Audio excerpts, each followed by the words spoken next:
This is the trunk impairment scale test. The starting position for this test is going to be the same in each section. The patient will be sitting on the bed without any back or arm support, thighs in full contact with the table, feet flat on the floor, hip width apart. Knees are at 90 degrees. The arms rest on the legs, and the head and trunk are in a midline position. So first section is static sitting balance, and the patient just has to hold this position for 10 seconds. If so, then they get 2 points. If the patient cannot, it's 0 points. The second part is the therapist takes the unaffected side and crosses it over. And the patient needs to maintain for 10 seconds. If they are able to, 2 points. If they are unable to or falls, it's 0 points.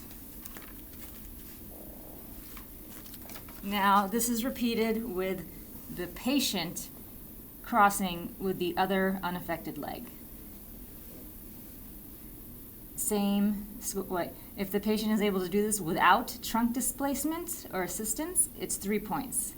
If he moves the trunk more than 10 centimeters back or assists with his hands, it's 2 points. If he cannot, then it's 1 point. If he falls, it's 0 points. Next section of the test is dynamic sitting balance.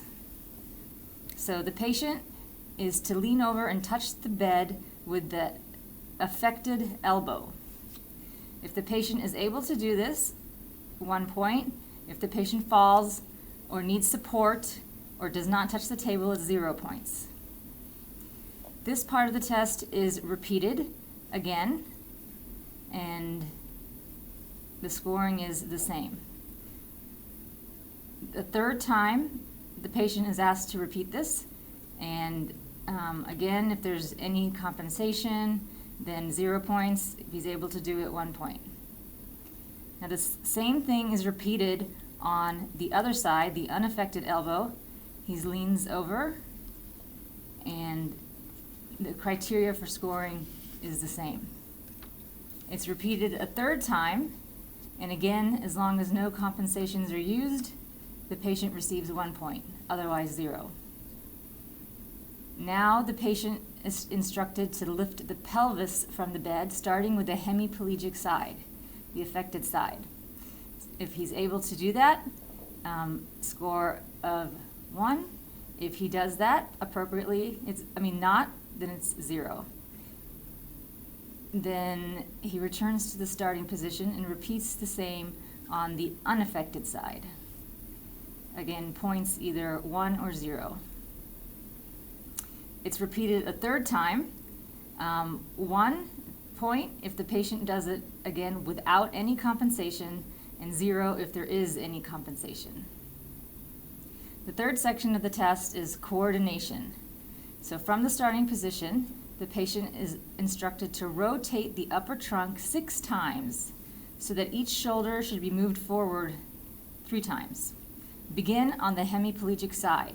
Head should be fixated in the starting position. If the rotation is symmetrical, he's awarded 2 points. If it's asymmetrical, 1 point. And if he's unable to move the hemiplegic side 3 times, it's 0 points. This is repeated for the same side and done within 6 seconds. If this is done symmetrically, 1 point.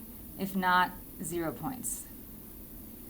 Now the patient does the same thing to the lower trunk, rotating it 6 times, moving the affected side first, upper trunk fixed in the starting position.